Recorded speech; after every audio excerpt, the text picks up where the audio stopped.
Hi everyone, I hope all is well. Today, in place of the Chavot Levavot daily that we've been doing, we will discuss the Parashah, as it is Friday, and Likrat Shabbat. Parashah this week is Perashat Devarim, as we culminate Sefer Shemot, and with that also conclude 5 parashiyot that have essentially been dedicated to the building of the Mishkan, all of the details, the dimensions, the fabrics, the materials, the rolls, the clothing, everything that went into the building and construction of the Mishkan, was discussed over the course of the last 5 parashiyot.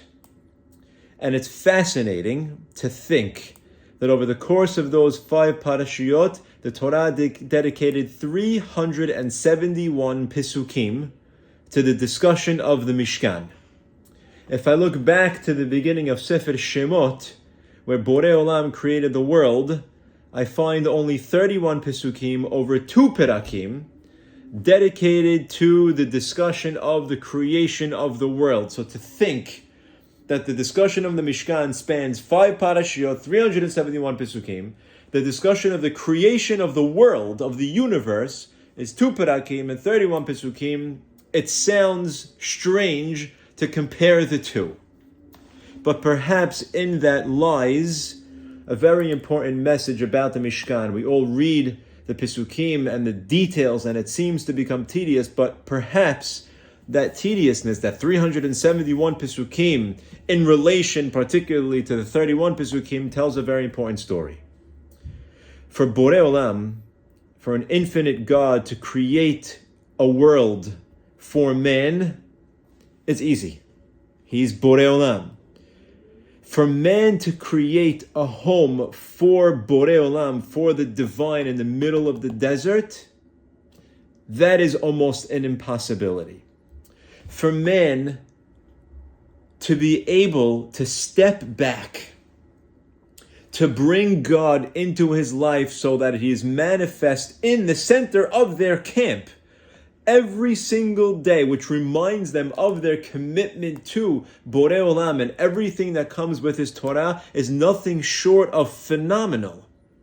When we began reading Perashat Devarim, which launched the discussion of the building of the Mishkan, we said, V'asu li mikdash v'shachanti b'tocham. The Mefarshim asked the famous question, what does it mean, build me a mikdash and I will dwell inside of them? It means we, each and every one of us, is a mikdash. Each and every one of us is a Mishkan. Each and every one of us is a place in which Borei Olam lives.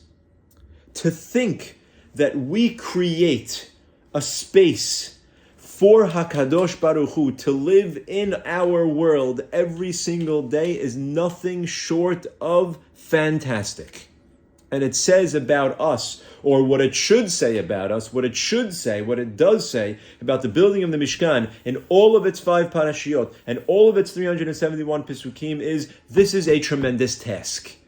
And it takes a lot out of man who struggles in a world that tries to appease him and appeal to him with everything other than what he wants to believe in, everything other than and that is contradictory to his values, everything that's going to pull you away from the divine, that's going to pull you away from Torah, that's going to pull you away from mitzvot, to be able to stay committed, to build that space and stay committed to that space that you carved aside for HaKadosh Baruch Hu is a tremendous, tremendous task. And so yes, the Torah dedicates 5 parashiyot and 371 pesukim, because for God to create the world, that is an easy task. For man to create a space for Borei Olam to live in his world on a daily basis, that is fantastic. That is phenomenal, but it's also a responsibility. Let us not forget that we need to continue to create that space, to maintain that space, to respect that space, to give dignity to that space that we have carved out for HaKadosh Baruch Hu, to have his Torah permeate our world every single day. Shabbat Shalom.